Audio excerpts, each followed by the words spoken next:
नमस्कार दोस्तों। आज मैं आप लोगों के लिए अनिल गुप्ता जी की एक बहुत ही सुंदर रचना सूनी गोद लेकर आई हूँ। कहानी अगर आपको पसंद आती है तो इसे लाइक कीजिएगा। हमारे चैनल पर नए हैं तो प्लीज़ सब्सक्राइब कीजिएगा और कहानी अपने दोस्तों और रिश्तेदारों के साथ ज़रूर शेयर कीजिएगा। चलिए कहानी शुरू करते हैं। सूनी गोद। ट्रिन ट्रिन ट्रिन ट्रिन टेलीफोन की घंटी बजते ही अपूर्व और स्वाति की नींद उचट गई।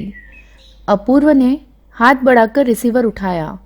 उधर की बात सुनते ही उसके मुंह से घबराहट भरा शब्द निकला। उधर की बात सुनते ही उसके मुंह से घबराहट भरा स्वर निकला। क्या? स्वाति चौंक कर उसका चेहरा देखने लगी। साथ ही उसके चेहरे पर उभर आए भावों को पढ़ने और टेलीफोन की बातें सुनने की भी कोशिश करने लगी। कुछ पल बाद अपूर्व रिसीवर क्रेडिल पर रखते हुए बोला, विवेक का फ़ोन था। मोनू बहुत सीरियस है, हमें तुरंत बनारस चलना होगा। क्या हुआ उसे? स्नेहा कैसी है? अभी तक तो वह ठीक ठाक है, पर अगर भगवान न करे ऐसा कुछ हो, मोनू को कुछ हो गया तो तुम समझ सकती हो कि स्नेहा की स्थिति क्या होगी। ऐसी स्थिति में उसके परिवार में एक अजीब संकट उत्पन्न हो जाएगा। स्नेहा का एक ही बेटा है मोनू, और वो ऑपरेशन भी करा चुकी है। भगवान न करे ऐसा कुछ हो।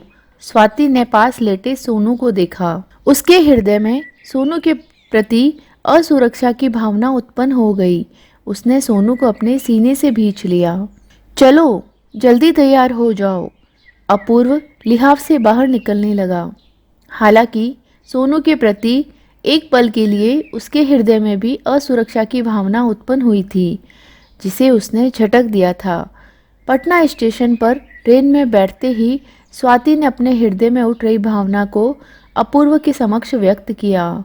अगर मोनू को कुछ हो गया तो वे हमसे सोनू को तो नहीं मांगेंगे ना? सोनू पर अब उनका कैसा अधिकार है? सोनू अब तो हमारा बेटा है। अपूर्व ने मानो स्वाति को सांत्वना दी, पर स्वाति को उसके शब्दों से संतोष नहीं हुआ। ट्रेन चलते ही स्वाति धीरे धीरे अपने वर्तमान से दूर अतीत की ओर जाने लगी। अतीत के दृश्य उसकी आंखों के समक्ष सजीव होने लगे। लगभग 7 साल पहले स्वाति की शादी अपूर्व से अपने ही शहर पटना में हुई थी। स्वाति व अपूर्व दोनों को ही बच्चों से बेहद लगाव था, इसीलिए वे बच्चे के लिए बहुत उत्सुक थे। पर शादी के 2 साल बाद भी जब स्वाति गर्भवती नहीं हुई, तब दोनों ने डॉक्टर से चेकअप करवाया। जांच के दौरान पता चला कि स्वाति का गर्भाशय बिल्कुल अविकसित है व उसमें कुछ ऐसी कमियां भी हैं जो आज के विज्ञान के युग में भी दूर नहीं होगी। अर्थात स्वाति आजीवन प्रसव पीड़ा से वंचित रहेगी और बच्चे को जन्म नहीं दे सकेगी। स्वाति पर इसका जबरदस्त आघात हुआ। वह स्वयं को अधूरी औरत मानकर गुमसुम रहने लगी। अब तो वह जब भी किसी मासूम बच्चे को देखती, उसके कोमल हृदय से दर्द का गुबार फूट पड़ता, जो आंखों के रास्ते आंसू बनकर बहने लगा। हालांकि ये जानने के बाद भी स्वाति कभी माँ नहीं बन सकेगी, अपूर्व उसके माता पिता ने स्वाति को कभी उपेक्षित नहीं किया, बल्कि जब कभी स्वाति अधिक दुखी हो जाती तब वे ही उसे समझाते। स्वाति, तुम खुद को कसूरवार क्यों समझती हो? प्रकृति ने तुम्हारे साथ अन्याय किया है। तुम इस स्थिति के लिए दोषी नहीं हो। ऐसे वक्त पर स्वाति अपूर्व व माँ की गोद में सिर रखकर सुबक पड़ती। पर मैं तो स्वयं को ही दोषी समझती हूँ, क्योंकि मैं एक ऐसी बंजर धरती हूँ जो इस सूने आंगन में खुशियों का एक भी फूल नहीं खिला सकती। अपूर्व भी दिन ब दिन गंभीर होती जा रही स्वाति की स्थिति से चिंतित रहने लगा था। वह स्वाति से बेहद प्यार करता था। स्वाति उसके जीवन में खुशियों की बहार बनकर आई थी। अपूर्व ने तो कभी उम्मीद भी नहीं की थी कि उसके जीवन में ऐसी जीवन संगिनी आएगी जो उसके जीवन के हर अंग में प्यार और खुशियों का रंग भर देगी। शादी के चंद दिनों बाद से ही स्वाति ने अपने आचरण से सबका मन मोह लिया था। अब स्वाति के बगैर तो अपूर्व के जीवन की कल्पना भी नहीं कर अब स्वाति के बगैर तो अपूर्व जीने की कल्पना भी नहीं कर सकता था, लेकिन अब स्वाति मुरझाए हुए फूल की भांति होती जा रही थी।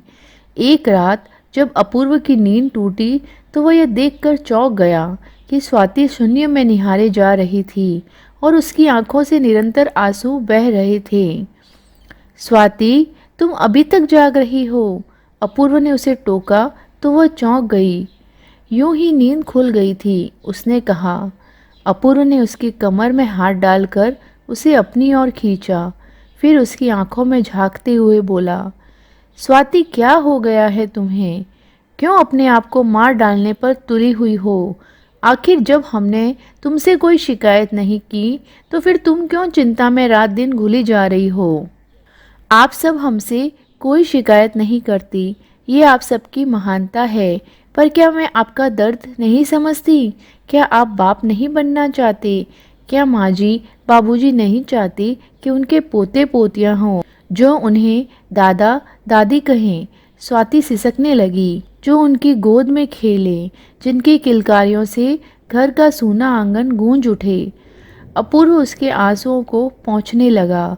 इंसान बहुत कुछ चाहता है स्वाति, पर यह जरूरी नहीं है कि हर इंसान की हर चाहत पूरी हो जाए। खुद पर काबू रखो। इस दुनिया में ऐसे बहुत से लोग हैं जो बच्चों के बगैर भी जी लेते हैं, पर आखिर आपका वंश आगे कैसे बढ़ेगा? देखिए, एक बात कह रही हूँ, आप मेरा मोह छोड़ दीजिए और आप दूसरी शादी कर। अपूर्व ने उसके होठों पर उंगली रख दी। खबरदार, जो आज के बाद मेरी दूसरी शादी की बात निकाली तो मैं तुम्हारे बगैर जीने की कल्पना भी नहीं कर सकता। अपूर्व ने उसे अपने सीने से लगा लिया। सिसकती हुई स्वाति भी उसमें समाती चली गई। इसी तरह एक और साल गुजर गया। फिर स्वाति की छोटी बहन स्नेहा की शादी बनारस में विवेक से हो गई। शादी के 3 महीने बाद ही स्नेहा गर्भवती हो गई। स्नेहा अति आधुनिक विचारों वाली युवती थी। वह जीवन को बिल्कुल मौज मस्ती के नज़रिए से देखती थी। वह 3-4 सालों तक खूब मौज मस्ती, आराम और देश विदेश के सैर सपाटे सिर्फ और सिर्फ अपने पति विवेक के साथ करना चाहती थी। अर्थात वह अपने और विवेक के बीच अभी बच्चा नहीं चाहती थी। इसीलिए असावधानीवश गर्भवती हो चुकी स्नेहा ने गर्भपात करवाने का फैसला किया। गर्भपात के लिए विवेक भी राजी हो गया था। ये बात स्नेहा ने बातों बातों में फ़ोन पर अपनी दीदी स्वाति को बता दी। स्वाति ने स्नेहा को ऐसा करने से तुरंत मना कर दिया और भागी भागी स्नेहा के पास पहुंची। स्नेहा, अगर तू अभी बच्चा नहीं चाहती है तो ना सही, पर उसे मार मत, उसे मुझे दे दे। लेकिन दीदी, स्नेहा घबरा सी गई। अपनी इस अभागिन दीदी पर दया कर बहन, स्वाति का स्वर भरा गया। मैं तुम्हारी भावनाएं समझती हूँ। अभी तुमने चंद दिनों तक ही अपने वैवाहिक जीवन का सुख पाया है, पर अपनी दीदी की खुशियों के लिए अपने जीवन के इन अनमोल क्षणों को 9 महीनों के लिए मुझे सौंप दे स्नेहा। अपना बच्चा मुझे दे दे, मेरी सूनी गोद भर दे। स्वाति अपना आंचल फैलाकर रो पड़ी। मेरे सूने आंचल में खुशियों की भीख डाल दे मेरी बहन। मैं तेरा यह एहसान कभी जीवन भर नहीं भूलूंगी। मैं तेरे बच्चे को अपने कलेजे के टुकड़े की तरह रखूंगी। स्नेहा ने कुछ दूरी पर खड़े अपने पति विवेक को प्रश्नसूचक दृष्टि से देखा। विवेक ने स्वीकृति में सिर हिला दिया। फिर स्नेहा ने अपनी गर्भवती होने के 9 महीने बाद एक नन्हे मुन्ने सुंदर से बच्चे को जन्म दिया, जिसे स्वाति कुछ दिनों बाद अपने साथ ले गई। अपूर्व और उसके माता पिता ने उस बच्चे को सहर्ष स्वीकार कर लिया। फिर तो उनके सूने घर में बच्चे की किलकारियाँ गूंजने लगी। उसे प्यार से वे सभी सोनू पुकारने लगे। सोनू को जन्म देने के 2 साल बाद स्नेहा पुनः गर्भवती हो गई। वैसे तो स्नेहा अभी 1-2 साल और बच्चा नहीं चाहती थी, पर विवेक के माता पिता के दबाव के आगे उसे झुकना पड़ा। फिर उसने मोनू को जन्म दिया। मोनू का जन्म ऑपरेशन से हुआ था। ऐन वक्त पर स्नेहा और विवेक ने आपस में परामर्श किया और स्नेहा ने ऑपरेशन करा लिया। इस बारे में बाद में जो विवेक के माता पिता को पता चला तो उन्होंने इस पर सख्त आपत्ति प्रकट की, पर अब क्या हो सकता था। स्वाति ने भी स्नेहा और विवेक द्वारा जल्दबाजी में उठाए गए इस कदम पर दुख व्यक्त किया। कुछ महीने बाद जब मोनू को निमोनिया हो गया तब स्नेहा और विवेक को भी अपने निर्णय पर अफसोस होने लगा। ट्रेन किसी स्टेशन पर रुकी तो स्वाति अतीत से निकलकर वर्तमान में आ गई। कुछ घंटों के सफ़र के बाद जब वे स्नेहा के बंगले पर पहुँचे तब बाहर खड़े कुछ लोगों के आंसू भरे चेहरे और अंदर से दिल दहला देने वाला स्नेहा के रुंदन से वे सब कुछ समझ गए। स्वाति सोनू को अपूर्व के हाथों में थमाकर अंदर भागी। स्नेहा पागल सी हो गई थी। स्नेहा के माता पिता व विवेक उसे संभालने की कोशिश कर रहे थे। स्वाति को करीब देखकर वह उससे लिपट कर रोने लगी। दोनों बहनें विलाप करने लगीं। अपूर्व उन्हें समझाने की कोशिश कर रहा था। स्वाति खुद पर काबू रखकर स्नेहा को सांत्वना देने लगी। तभी स्नेहा की दृष्टि सोनू पर गई तो एक पल के लिए उसके आंसू थम गए। उसने अपूर्व की गोदी से सोनू को झपट लिया और उसे चूमते हुए पुनः रोने लगी। स्वाति अपलक उन्हें देखती रही। अचानक सोनू रोने लगा। विवेक ने सोनू को उससे लेना चाहा पर स्नेहा ने मना कर दिया और उसे चुप कराने लगी। धीरे धीरे सोनू चुप हो गया। अपूर्व और स्वाति की दृष्टि मिली और फिर झुक गई। वक्त गुजरने लगा। स्नेहा धीरे धीरे सामान्य होने लगी। अब सोनू अधिकांशतः स्नेहा के पास ही रहता। वह स्नेहा को पहचानने लगा था। अपूर्व स्वाति व सोनू को कुछ दिनों के लिए स्नेहा के पास छोड़कर अपने घर चला गया था। इस दौरान घर में हर आने जाने और रहने वाले सोनू के संबंध में यह जिक्र जरूर करते कि सोनू स्नेहा का ही बेटा है। इस तरह की बातें सुन सुनकर स्वाति का दिल जोरों से धड़कने लगता और उसे घबराहट होने लगती। एक दिन अपूर्व का फ़ोन आया। उससे बात करने के बाद जब स्वाति पलटी तब पास खड़ी स्नेहा ने उसे प्रश्नसूचक दृष्टि से देखा। कल वो मुझे ले जाने के लिए आ रहे हैं, स्वाति ने कहा तो स्नेहा उदास हो गई और बिस्तर पर सो रहे सोनू को देखने लगी। एक बात कहूँ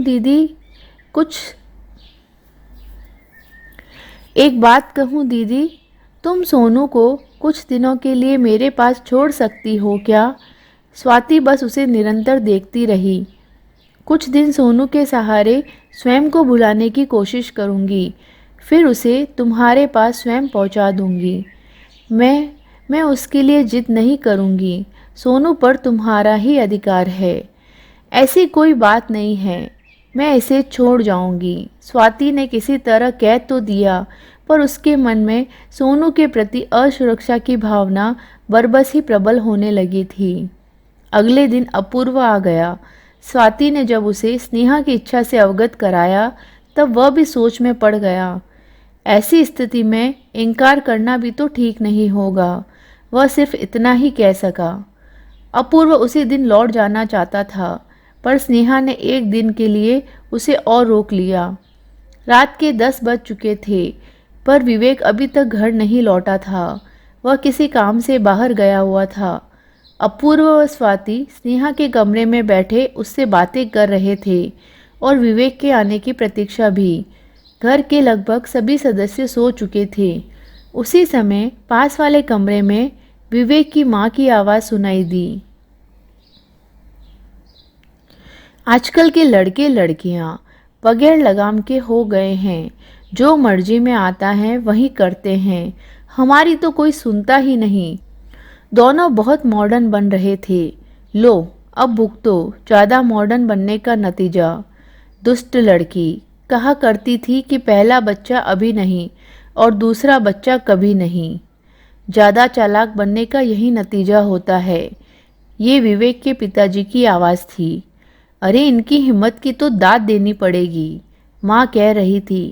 पहला बच्चा पैदा करके बगैर हमसे कहे सुने अपनी बांझ बहन को दे दिया और अब खुद ही बांझ हो गई अपूर्व, स्वाति व स्नेहा की नज़रें मिली और फिर झुक गई। मैंने तो सुबह विवेक से साफ साफ कह दिया था कि यदि अपनी मॉडर्न बीवी को घर में रखना है तो वह अपनी दीदी से हमेशा के लिए अपना बेटा मांग ले, वरना उसे इस घर से हमेशा के लिए जाना होगा और तुझे दूसरी शादी करनी होगी। माँ चिल्ला रही थी। मैंने भी विवेक से साफ साफ कह दिया है कि यदि अब उसने अपनी बीवी का पक्ष लिया और हमारी बात नहीं मानी तो मैं उसे अपनी सारी संपत्ति से बेदखल कर दूंगा। बहुत देर से थमा स्नेहा के आंसुओं का बांध अब टूट गया था। स्वाति ने उसे दिलासा दिया तो वो उसकी गोद में सिर रखकर सिसकने लगी। दीदी, हम दोनों के साथ कितनी अजीब बातें जुड़ी हुई हैं। तुम चाह कर भी किसी बच्चे को जन्म नहीं दे सकी और मैंने न चाहते हुए भी पहली बार तुम्हारे लिए और दूसरी बार अपने सास ससुर के लिए समय से पहले बच्चे को जन्म दिया, पर वो तो हमेशा के लिए रूठ गया और अब स्थिति ये है कि मैं चाह कर भी माँ नहीं बन सकती, जबकि बच्चा ही अब मेरे सुखद भविष्य की गारंटी है। इसके बिना पता नहीं मेरा क्या होगा। दीदी, तुम माँ नहीं बन सकी, तुम्हें यही एकमात्र दर्द था। तुम्हारे पति और सास ससुर फिर भी तुम्हारे साथ थे। वे तुम्हारी भावनाओं को समझते हैं और समझते रहेंगे क्योंकि वे महान हैं, पर मेरा भाग्य इन विशेषताओं से वंचित है।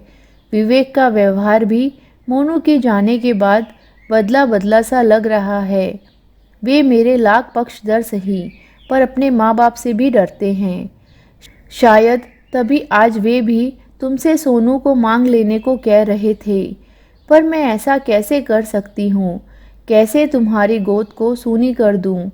सूनी गोद का दर्द क्या होता है ये मैंने अभी तो जाना है।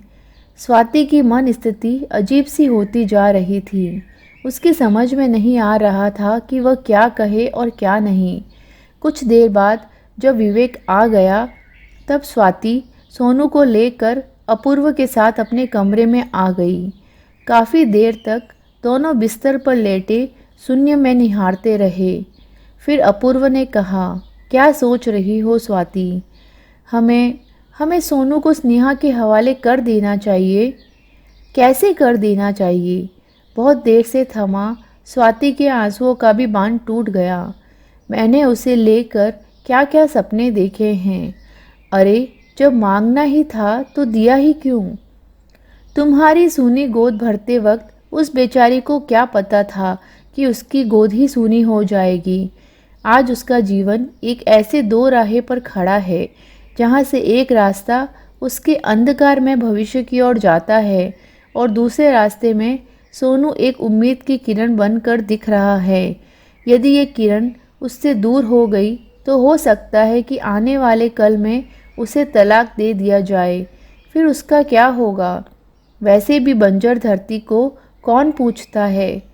कुछ पल के लिए रुककर उसने पुनः कहा, जरा इस बात पर भी गौर करो स्वाति कि कल को बड़े होने के बाद अगर सोनू को जब ये पता चलेगा कि यदि तुम उसे उसकी माँ स्नेहा को सौंप देती तो उसे जन्म देने वाली उसकी माँ का जीवन बर्बाद होने से बच जाता। ऐसी स्थिति में क्या तुम्हारे प्रति उसका सम्मान कम नहीं हो जाएगा? उसने तुम्हारे लिए अपने बच्चे को 9 महीने अपनी कोख में सींच कर तुम्हारी सूनी गोद भरी थी। आज वक्त का तकाजा कह रहा है कि तुम उसी बेटे से उसकी सूनी गोद भर दो। वैसे भी तुम उसकी बड़ी बहन हो और बड़ी बहन माँ जैसी होती है। स्वाति पास लेटे सोनू को आंसू भरी आंखों से निहारती रही। फिर बोली, माँ जी, बाबूजी ने इस निर्णय का विरोध किया तो? वे असाधारण व्यक्तित्व के स्वामी हैं स्वाति। हमारे फैसले का वे खुले दिल से स्वागत करेंगे। तुम्हारे इस निर्णय से उन्हें तुम पर गर्व होगा। सिसकती हुई स्वाति कोई जवाब देने की बजाय सोनू को अपने सीने में इस प्रकार छिपाने लगी मानो कोई उसे छीन लेगा। सुबह विवेक व स्नेहा के साथ अपूर्व और स्वाति स्टेशन के लिए रवाना हो गई। ट्रेन ने जब सीटी दी तब स्वाति अपूर्व की बाहों से सोनू को लेकर बुरी तरह चूमने और बिलखने लगी। स्नेह मेरी बहन, तेरी अमानत मैं हमेशा हमेशा के लिए तेरे हवाले कर रही हूँ, इसे संभाल कर रखना। स्वाति ने सोनू और उसके सामान से भरे बैग को स्नेहा के हवाले किया और लगभग दौड़ती हुई चल चुकी ट्रेन में चढ़ गई। उसके पीछे अपूर्व भी ट्रेन में चढ़ गया। सीट पर बैठते ही स्वाति पुनः फपक उठी। अपूर्व उसके आंसुओं को पोंछने लगा, पर उसकी आंखें भी छलक पड़ी थी। तो कैसी लगी आपको अनिल गुप्ता जी की यह रचना सूनी गोद? कहानी अगर आपको पसंद आई है तो कमेंट बॉक्स में ज़रूर बताइएगा और मिलती हूँ किसी नई रचना के साथ में। तब तक अपना ख्याल रखिए।